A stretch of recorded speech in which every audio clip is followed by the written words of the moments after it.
ನಮಸ್ಕಾರ ಎಲ್ಲರಿಗೂ. ನಾನು ನಿಮ್ಮ ಕೇಶವರಾವ್. ಇವತ್ತು ನಾನು ಹಾಸ್ಪಿಟಲ್ಗೆ ರೋಗಿಗಳು ಹೋಗ್ತಾರಲ್ವ, ಹೋದಾಗ ಡಾಕ್ಟ್ರ್ ಎಲ್ಲ ಟ್ರೀಟ್ಮೆಂಟ್ ಎಲ್ಲ ಕೊಟ್ಟ ಮೇಲೆ ಫೈನಲ್ ಡಯಾಗ್ನೋಸಿಸ್ ಏನು ಬರೀತಾರಲ್ವ, ಆ ಒಂದು ವಿಷಯದ ಬಗ್ಗೆ ನಾನು ಮಾತಾಡ್ತಾ ಇದ್ದೀನಿ. ಏನೇನು ಡಿಸೀಸಸ್ ಇರುತ್ತಂತ ಹೇಳ್ಬಿಟ್ಟು, as per the WHO ICD 10 ಪ್ರಕಾರ ಟೋಟಲಿ 26,000 ಡಿಸೀಸಸ್ ಇರುತ್ತೆ. ಈ ಡಿಸೀಸ್ನೆಲ್ಲ ಮೇನ್ಲಿ ಯಾವ ಥರ ಇದು ಕ್ಲಾಸಿಫೈ ಮಾಡಿದ್ದಾರೆ ಅಂದರೆ,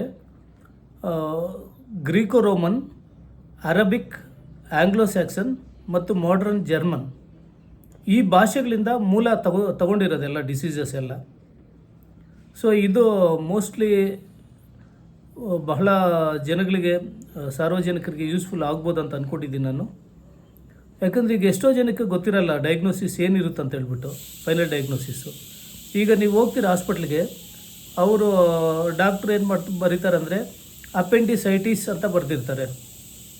ಏನು ಅಪೆಂಡಿಸೈಟಿಸ್ ಅಂದರೆ ಗೊತ್ತಿರಲ್ಲ ಭಾಳ ಜನಕ್ಕೆ. ಅಪೆಂಡಿಕ್ಸ್ ಅಂದರೆ ಒಂದು ದೊಡ್ಡ ಕರಳಿನ ಲಾಸ್ಟ್ ಪಾರ್ಟ್, ಅದು ಆ ಪಾರ್ಟು ಇನ್ಫ್ಲಮೇಷನ್ ಆಗಿರುತ್ತೆ. Itis means inflammation. ಅಂದರೆ ಇನ್ಫ್ಲಮೇಷನ್ ಅಂದರೆ ಏನಂದರೆ ಅದು ಬಾವು ಊತ ಆಗಿರುತ್ತೆ ಅಥವಾ ಇನ್ಫೆಕ್ಷನ್ ಆಗಿರುತ್ತೆ. ಸೊ ಆವಾಗ ಅದನ್ನು ತೆಗಿಬೇಕಾಗುತ್ತೆ. ಅದನ್ನು ಅಪೆಂಡೆಕ್ಟಮಿ ಅಂತ ಹೇಳ್ತಾರೆ. ಎಕ್ಟಮಿ ಮೀನ್ಸ್ ರಿಮೂವಲ್, ಅಂದರೆ ಕಟ್ ಮಾಡೋದು ಅದನ್ನು. ಸೊ ಅದನ್ನು ಅಪೆಂಡಿಸೈಟಿಸ್ ಅಂತ ಹೋಗಿರ್ತಾರೆ. ಟ್ರೀಟ್ಮೆಂಟಲ್ಲಿ ಸರಿ ಮಾಡ್ಬೋದು ಕೆಲವು ಟೈಮಲ್ಲಿ. ದಟ್ ಈಸ್ ಅಕ್ಯೂಟ್ ಇದ್ರೆ, ಅಕ್ಯೂಟ್ ಅಂದರೆ ಶಾರ್ಟ್ ಟರ್ಮ್ ಇದ್ದಾಗ. ಕ್ರಾನಿಕ್ ಅಂದಾಗಂತೂ ಕಂಪಲ್ಸರಿ ಆಪ್ರೇಷನ್ ಮಾಡಲೇಬೇಕಾಗುತ್ತೆ. So that is called appendectomy. Appendectomy ಅಂದರೆ ರಿಮೂವ್ ಮಾಡಲೇಬೇಕಾಗುತ್ತೆ, ಅದನ್ನು ಕಟ್ ಮಾಡಿ ತೆಗಿಬೇಕಾಗುತ್ತೆ ಅಪೆಂಡಿಸೈಟಿಸ್ ಪಾರ್ಟ್ನ, ಇನ್ಫೆಕ್ಷನ್ ಯಾವುದಾಗಿರುತ್ತಲ್ಲೋ ಅದನ್ನು. ಸೊ ಅದೇ ರೀತಿ ಇನ್ನೊಂದು ಡಯಾಗ್ನೋಸಿಸ್ ಬರೀತಾ ಇರ್ತಾರೆ, ಮಯಾಲ್ಜಿಯಾ ಅಂತ ಬರೀತಾರೆ. ಮಯಾಲ್ಜಿಯಾ ಅಂದರೆ, ಮಯಾ ಅಂದರೆ ಮಸಲ್ಸ್, ಆಲ್ಜಿ ಅಂದರೆ ಪೇಯ್ನ್. ಸೊ ಅದನ್ನು ಪೇಯ್ನ್ ಇನ್ ಮಸಲ್ಸ್ ಅಂತ ಹೇಳ್ತಾರೆ. ಅಂದರೆ ನಮ್ಮ ಮಸಲ್ಸ್, ದೇಹದಲ್ಲಿ ಮಸಲ್ಸ್ ಏನಿರುತ್ತಲ್ಲ ಅದು ನೋವಾಗಂಥದ್ದು. ಸೊ ಅದಕ್ಕೆ ಎಕ್ಸಾಂಪಲ್ ಡಯಾಗ್ನೋಸಿಸ್ ಬೇಕಾದರೆ ನಾವು ಆಸ್ಟಿಯೋ ಡೈನಿ ಅಂತಲೂ ಕೊಡ್ಬೋದು. Osteo means bones, dynia means pain. So ಬೋನ್ಸ್ನ ಪೇಯ್ನ್ ಆಗುವಂಥದ್ದಕ್ಕೆ ಆಸ್ಟಿಯೋ ಡೈನೆ ಅಂತ ಹೇಳ್ತಾರೆ.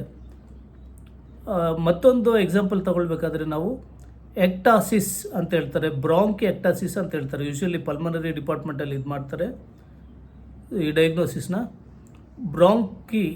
ಬ್ರಾಂಕಸ್ ಅಂದರೆ ನಿಮಗೆ ಲಂಗ್ ಒಂದು ಪೈಪ್, ಅದು ಲಂಗಿಗಿರೋಂಥದ್ದು. ಸೊ ಅದನ್ನು ಡೈಲಟೇಷನ್ ಮಾಡೋದಕ್ಕೆ ಅಥವಾ ಎಕ್ಸ್ಪೆನ್ಷನ್ ಅಂದರೆ ಅದು ಪೈಪ್ನ ಸಣ್ಣಾಗಿರುತ್ತದು, ಅದನ್ನು ದಪ್ಪ ಮಾಡೋಂಥದ್ದು. ದಟ್ ಈಸ್ ಕಾಲ್ಡ್ ಡೈಲಟೇಷನ್ ಅಥವಾ ಎಕ್ಸ್ಪೆನ್ಷನ್ ಅಂತ ಹೇಳ್ಬಿಟ್ಟು ಹೇಳ್ತಾರೆ. ಸೊ ಅದೇ ರೀತಿ ಮತ್ತೊಂದು ಹೇಳ್ಬೇಕಾದ್ರೆ ನಾವು ಡಯಾಗ್ನೋಸಿಸ್ಸು ಲಿಥಿಯಾಸಿಸ್ ಅಂತ ಹೇಳ್ತಾರೆ. ಲಿಥಿಯಾಸಿಸ್, ಲಿತ್ ಮೀನ್ಸ್ ಸ್ಟೋನ್, ಇಯಾಸಿಸ್ ಅಂದರೆ ಫಾರ್ಮೇಷನ್, ಕಲ್ಲು. ಈಗ ಕಿಡ್ನಿಯಲ್ಲಿ ಕಲ್ಲು ಬಂದಿರುತ್ತೆ ಅಂತ ಹೇಳ್ತಾರಲ್ವಾ, ಸೊ ಆ ಥರ ಕಿಡ್ನಿಯಲ್ಲಿ ಫಾರ್ಮೇಷನ್ ಆಗೋಂಥದ್ದಕ್ಕೆ ಲಿಥಿಯಾಸಿಸ್ ಅಂತ ಹೇಳ್ತಾರೆ.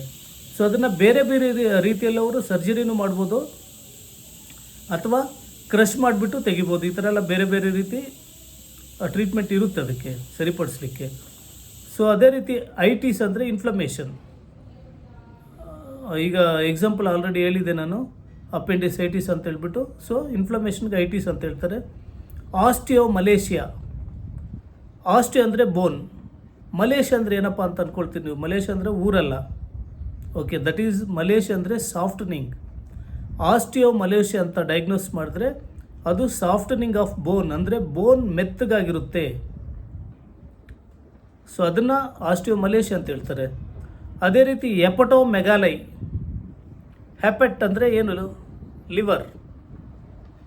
ಮೆಗಾಲೈ ಅಂದರೆ ದಟ್ ಈಸ್ ಎನ್ಲಾರ್ಜ್ಮೆಂಟ್.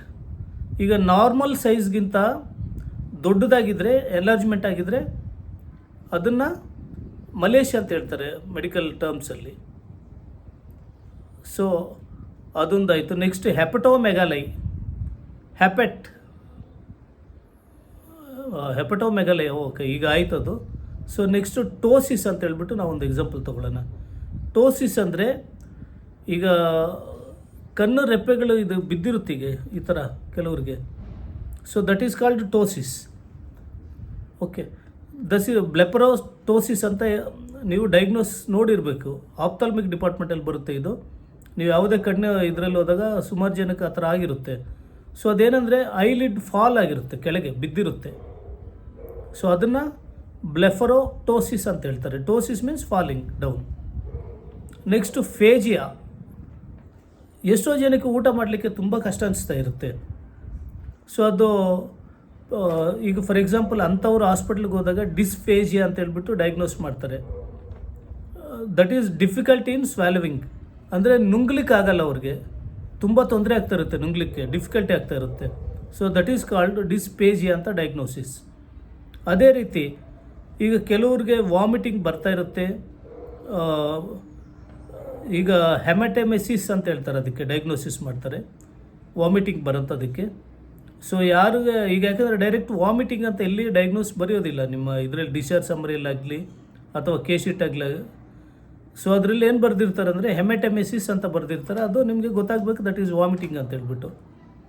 ನೆಕ್ಸ್ಟು ಕೆಲವು ಇದರಲ್ಲಿ ಹಾಸ್ಪಿಟ್ಲಲ್ಲಿ ಒಂದು ಡಯಾಗ್ನೋಸಿಸ್ ಆಟಮಿ ಅಂತ ಬರೆದಿರ್ತಾರೆ. ಏನು ಆಟಮಿ? ಲ್ಯಾಪರೋಟಮಿ.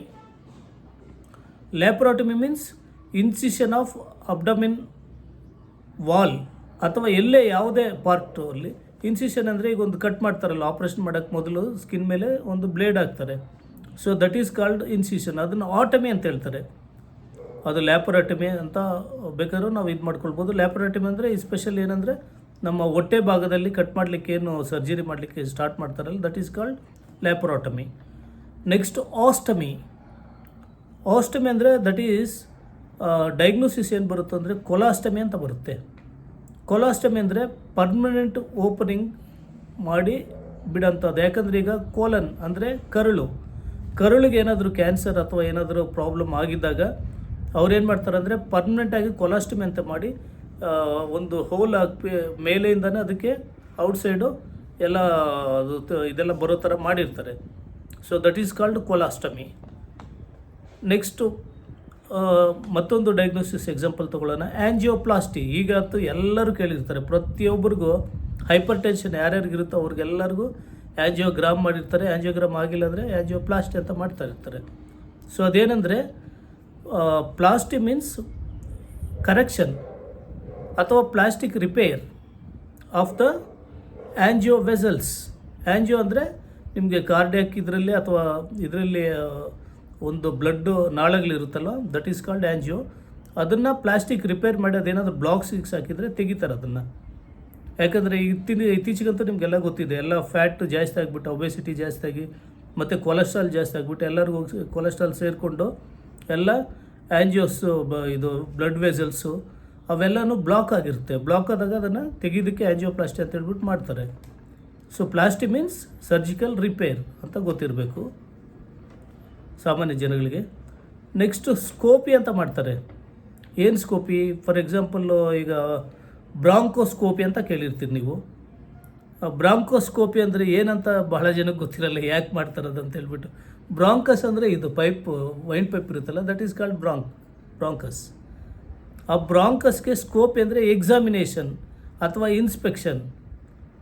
ಓಕೆ, ಅದು ಪರೀಕ್ಷೆ ಯಾಕೆ ಮಾಡ್ತಾರೆ ಅಂದರೆ ಏನಾದರೂ ಸ್ವಲ್ಪ ಅವ್ರಿಗೆ ತೊಂದರೆ ಇರುತ್ತೆ, ಅವ್ರಿಗೆ ಲಂಗ್ಸಲ್ಲಿ ಪ್ರಾಬ್ಲಮ್ ಇರುತ್ತೆ ಅಥವಾ ಊಟ ಮಾಡೋಕ್ಕಾಗಲ್ಲ, ಈ ಥರ ಅವ್ರಿಗೆಲ್ಲ ಅದು ಎಕ್ಸಾಮಿನೇಷನ್ ಮಾಡೋಂಥದ್ದಕ್ಕೆ ಬ್ರಾಂಕೋಸ್ಕೋಪಿ ಅಂತ ಮಾಡ್ತಾರೆ.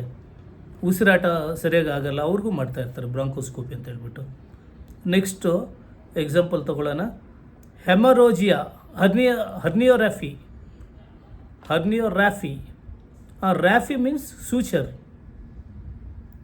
ಈಗ ಹರ್ನಿಯಾ ಅಂತ ಇರುತ್ತೆ. ಹರ್ನಿಯಾ ಅಂದರೆ ಹೊಟ್ಟೆ ಕೆಳಭಾಗದಲ್ಲೆಲ್ಲ ಫ್ಯಾಟ್ ಜಾಸ್ತಿ ಅಕ್ಯುಮುಲೇಟ್ ಆಗಿಬಿಟ್ಟು ತುಂಬ ದಪ್ಪ ಆಗಿಬಿಟ್ಟಿರುತ್ತೆ.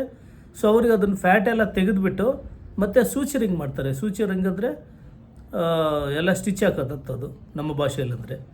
ಸೊ ಅದನ್ನು ಹರ್ನಿಯೋರ್ಯಾಫಿ ಅಂತ ಹೇಳ್ತಾರೆ. ರ್ಯಾಪಿ ಮೀನ್ಸ್ ಸೂಚರಿಂಗ್. ನೆಕ್ಸ್ಟ್ ಈಗ ಯೂರಿಯಾ ಅಂತ ಹೇಳ್ತೀವಪ್ಪ ನಾವು. ಯೂರಿಯಾ ಮೀನ್ಸ್ ದಟ್ ಈಸ್ ಏನಂದರೆ ಯೂರಿನ್. ಭಾಳ ಜನಕ್ಕೆ ಅದು ಗೊತ್ತೇ ಇರಲ್ಲ. ಯೂರಿಯಾ ಅಂದ ಕೂಡಲೇ ಯಾವುದೋ ಇದು ಪೆಸ್ಟಿಸೈಡ್ಸ್ ಇದಕ್ಕೆ ಹಾಕೋದು, ತೋಟಕ್ಕೆ ಹಾಕ್ತೀವಲ್ವ ನಾವು, ಗಿಡ ಮರ ಎಲ್ಲ ಬೆಳೀಲಿಕ್ಕೆ ಅದಂತ ಅಂದ್ಕೊಳ್ತಾರೆ. ಬಟ್ ದಟ್ ಈಸ್ ನಾಟ್ ನಮ್ಮ ಮೆಡಿಕಲ್ ಟರ್ಮ್ಸಲ್ಲಿ ಏನಿರುತ್ತೆ ಅಂದರೆ ಯೂರಿಯಾ ಅಂದರೆ urine. So example of diagnosis is pyuria. Pyuria ಅಂದರೆ py means pus, urea means urine, ಪಸ್ಸಿಂದ ಯೂರಿನ್ ಅಂದರೆ ಯೂರಿನ್ ಒಳಗೆ ಕ್ಯೂ ಬರುತ್ತಲ್ವ, ಸೊ ಅದನ್ನು ಪೈಯೂರಿ ಅಂತ ಹೇಳ್ಬಿಟ್ಟು ಡಯಾಗ್ನೋಸ್ ಮಾಡ್ತಾರೆ. ಅದೇ ರೀತಿ ಆರ್ಥ್ರಾಲ್ಜಿಯಾ ಅಂತ ಹೇಳ್ಬಿಟ್ಟು ಒಂದು ಡಯಾಗ್ನೋಸ್ ಮಾಡ್ತಾರೆ. Arthro means joints, osteo means bones, arthro means joints. So arthralgia ಅಂದರೆ ಜಾಯಿಂಟ್ ಪೈನ್, ಎಲ್ಲ ಮೊಣಕಾಲು ನೋವು, ಮೊಣಕೈ ನೋವು ಇದೆಲ್ಲ ಬರುತ್ತಲ್ಲ, ದಟ್ ಈಸ್ ಕಾಲ್ಡ್ ಆರ್ಥ್ರಾಲ್ಜಿ ಅಂತ ಮೆಡಿಕಲ್ ಟರ್ಮ್ಸಲ್ಲಿ ಕರೀತಾರೆ ಅದು ಡಯಾಗ್ನೋಸಿಸ್ನ. ಸೊ ನೆಕ್ಸ್ಟ್ ಅದೇ ರೀತಿ ಗ್ಲೈಸೀಮಿಯಾ ಅಂತ ಹೇಳ್ಬಿಟ್ಟು ಡಯಾಗ್ನೋಸ್ ಮಾಡ್ತಾರೆ. Glycemia, glyc means sweet, emia means blood. So glycemia ಅಂದರೆ ಶುಗರ್ ಇನ್ ಬ್ಲಡ್, ರಕ್ತದಲ್ಲಿ ಯಾವಾಗ ನಾವು ದಿನ ಏನೇನು ಊಟ ಮಾಡ್ತಾ ಇರ್ತೀವಲ್ಲ ಅದರಲ್ಲಿ ರಕ್ತದಲ್ಲಿ ಹೋಗ್ಬಿಟ್ಟು ಶುಗರ್ ಸೇರಿಕೊಳ್ಳುತ್ತೆ, ದಟ್ ಈಸ್ ಕಾಲ್ಡ್ ಗ್ಲೈಸಿಮಿಯಾ ಅಂತ ಹೇಳ್ಬಿಟ್ಟು ಡಯಾಗ್ನೋಸ್ ಮಾಡ್ತಾರದು. ಸೊ ಅದೇ ರೀತಿ ಮತ್ತೊಂದು ಎಕ್ಸಾಂಪಲ್ ತೊಗೊಳ್ಬೇಕಾದ್ರೆ ಹಿಸ್ಟರೆಕ್ಟಮಿ ಅಂತ ಹೇಳ್ಬಿಟ್ಟು ಒಂದು ಇತ್ತೀಚೆಗಂತೂ ಸಿಕ್ಕಾಪಟ್ಟೆ ಮಾಡ್ತಾ ಇರ್ತಾರೆ. ದಟ್ ಈಸ್ ನ್ಯೂಟ್ರಿಷನ್ ಡೆಫಿಷಿಯನ್ಸಿಂದ ತುಂಬ ಬರ್ತಾ ಇರುತ್ತೆ ಅಥವಾ ಬೇರೆ ಇನ್ಫೆಕ್ಷನಿಂದ ಬರ್ತಾ ಇರುತ್ತೆ. ಸೊ ಹಿಸ್ಟರೆಕ್ಟಮಿ ಅಂದರೆ ಯುಟರಸ್ ಏನಿರುತ್ತಲ್ಲ ಲೇಡೀಸ್ಗೆ, ಆ ಯುಟರಸ್ ಇನ್ಫೆಕ್ಷನ್ ಆಗಿರುತ್ತೆ ಅಥವಾ ಅದರಲ್ಲಿ ಏನಂದರೆ ಗಡ್ಡೆಗಳ ಟೈಪ್ ಬಂದಿರುತ್ತೆ. ಸೊ ಅದೆಲ್ಲ ಇದ್ದಾಗ ಏನು ಮಾಡ್ತಾರೆ ಅಂದರೆ ಅವರು ಯುಟರಸ್ ತೆಗಿಬೇಕಾಗುತ್ತೆ, ರಿಮೂವಲ್ ಮಾಡಬೇಕಾಗುತ್ತೆ, ದಟ್ ಈಸ್ ಕಾಲ್ಡ್ ಹಿಸ್ಟರೆಕ್ಟಮಿ ಅಂತ ಹೇಳ್ತಾರೆ. ಸೊ ಹಿಸ್ಟರ್ ಮೀನ್ಸ್ ಅದು ಗೊತ್ತಿರಬೇಕು ನಿಮಗೆ, ಹಿಸ್ಟರ್ ಅಂದ ಕೂಡಲೇ ದಟ್ ಈಸ್ ಯುಟರಸ್ ಅಂತ ಗೊತ್ತಿರಬೇಕು. ನೆಕ್ಸ್ಟ್ ಪಯೋ ಅಂದರೆ ಪಸ್, ಪಯೋಜೆನಿಕ್ ಅಂತ ಹೇಳ್ತಾರೆ. ಈಗ ಏನಾದರೂ ಒಂದು ಇಲ್ಲಿ ಮೊಡವೆಗಳು ಬಂದಿರುತ್ತೆ, ದಟ್ ಈಸ್ ಕಾಲ್ಡ್ ಪಯೋಜೆನಿಕ್. ಅಥವಾ ಬಾಡಿ ಮೇಲೆ ಎಲ್ಲಾದರೂ ಒಂದು ಪಸ್ ಫಾರ್ಮೇಷನ್ ಆಗುತ್ತಲ್ಲ, ದಟ್ ಈಸ್ ಕಾಲ್ಡ್ ಪಯೋಜೆನಿಕ್. ಪಯೋಜೆನಿಕ್ ಅಂದ ಕೂಡಲೇ ಏನಂತ ನಿಮ್ಗೆ ಗೊತ್ತಿರಬೇಕು. ಸೊ ಅದೇ ರೀತಿ ಗ್ಯಾಲಕ್ಟೋರಿಯಾ, ಗ್ಯಾಲಕ್ಟೋರಿಯಾ ಅಂದರೆ ಗ್ಯಾಲೆಕ್ಟ್ ಮೀನ್ಸ್ ಮಿಲ್ಕ್, ಹಾಲು. ಇದೇನೆಂದರೆ ಕೆಲವರು ಪ್ರೆಗ್ನೆಂಟಾಗಿ ಮಗು ಹುಟ್ಟಿರ್ತಾರಲ್ಲ ಅವ್ರಿಗೆ ಎಕ್ಸೆಸಿವ್ ಆಗಿ ಹಾಲು ತುಂಬ ಬರುತ್ತೆ ನಾರ್ಮಲ್ಗಿಂತ. So that is diagnosis called galactorrhagia ಅಂತ ಹೇಳ್ಬಿಟ್ಟು, ಗ್ಯಾಲಕ್ಟೋರಿಯಾ ಅಂತ ಹೇಳ್ಬಿಟ್ಟು. ಸೊ ರಿಯಾ ಅಂದರೆ ನಿಮಗೆ excessive flow of the milk, ಅಂದರೆ ಹಾಲು ಜಾಸ್ತಿ ಉತ್ಪತ್ತಿ ಆಗೋದು ನಾರ್ಮಲ್ಗಿಂತ. ಸೊ ಅದೇ ರೀತಿ ಮತ್ತೊಂದು ಡಯಾಗ್ನೋಸಿಸ್ ನಾವು ತಿಳ್ಕೊಳ್ಳೋಣ. ಗ್ಲಾಸೋ ಅಂದರೆ ನಾಲಿಗೆ, ನಾಲಿಗೆನ ನಾವು ಗ್ಲಾಸೋ ಅಂತ ಹೇಳ್ತೀವಿ. ಸೊ ಗ್ಲಾಸೋ ಪ್ಲೀಜಿಯಾ ಅಂತ ಹೇಳ್ಬಿಟ್ಟು ಒಂದು ಡಯಾಗ್ನೋಸಿಸ್ ಮಾಡ್ತಾರೆ ENT ಡಿಪಾರ್ಟ್ಮೆಂಟ್ ಅವರು. ಯಾಕಂದರೆ ಇದು ಊಟ ಮಾಡುವಾಗ ಟೇಸ್ಟ್ ಬರೋದಿಲ್ಲ ಮತ್ತು ಅದು ಮಂದ ಆಗಿಬಿಟ್ಟಿರುತ್ತೆ. ಸೊ ಅದು ಪ್ಯಾರಲಿಸಿಸ್ ಆಫ್ ಟಂಗ್ ಅಂತಲೇ ಹೇಳ್ತಾರೆ ಅದಕ್ಕೆ. Okay, glossoplegia means paralysis of tongue, ಅಂದರೆ ನಾಲಿಗೆ ಕೆಲಸ ಸರಿಯಾಗಿ ಮಾಡೋದಿಲ್ಲ, ಅಬ್ನಾರ್ಮಲ್ ಕಂಡೀಷನ್ ಇರುತ್ತೆ. So that is called glossoplegia ಅಂತ ಹೇಳ್ತಾರೆ. ನೆಕ್ಸ್ಟು ಇನ್ನೊಂದು ಫೈನಲ್ ಆಗಿ ನಾವು ಒಂದು ಡಯಾಗ್ನೋಸಿಸ್ ಎಕ್ಸಾಂಪಲ್ ತೊಗೊಳ್ಳೋಣ.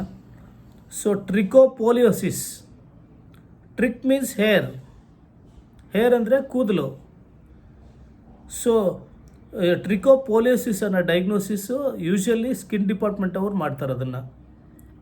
ಸೊ ಅದು ಏನಂದರೆ ಅದು ಟ್ರಿಕೋಪೋಲಿಯೋಸಿಸ್ ಅಂದರೆ ಗ್ರೇನೆಸ್ ಆಫ್ ಹೇರ್, ಗ್ರೇ ಕಲರ್ ಆಗುತ್ತೆ, ಇದು ಬ್ಲ್ಯಾಕ್ ಇರೋದಿಲ್ಲ, ಗ್ರೇ ಕಲರ್ ಯಾವಾಗ ಆಗುತ್ತಲ್ಲ ದಟ್ ಈಸ್ ಡಯಾಗ್ನೋಸಿಸ್ ಆ್ಯಕ್ಚುಲಿ. ಟ್ರಿಕೋಪೋಲಿಯೋಸಿಸ್ ಅಂತ ಹೇಳ್ಬಿಟ್ಟು ಕರೀತಾರೆ ಅದನ್ನು. ಸೊ ಈ ರೀತಿ ಸುಮಾರು ಡಯಾಗ್ನೋಸಿಸಸ್ ಇದೆ.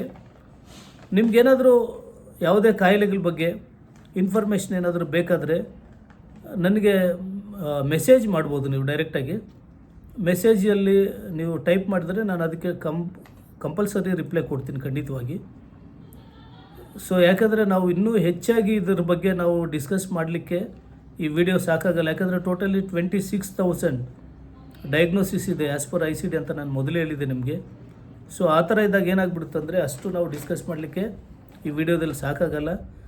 ಸೊ ಅದರಿಂದ ಸಾರ್ವಜನಿಕರು ಇದು ವಿಡಿಯೋ ಏನಾದರೂ ಉಪಯುಕ್ತಕರ ಅನಿಸಿದರೆ ನಿಮಗೆ ಲೈಕ್ ಮಾಡಿ, ಶೇರ್ ಮಾಡಿ, ಸಬ್ಸ್ಕ್ರೈಬ್ ಮಾಡಿ.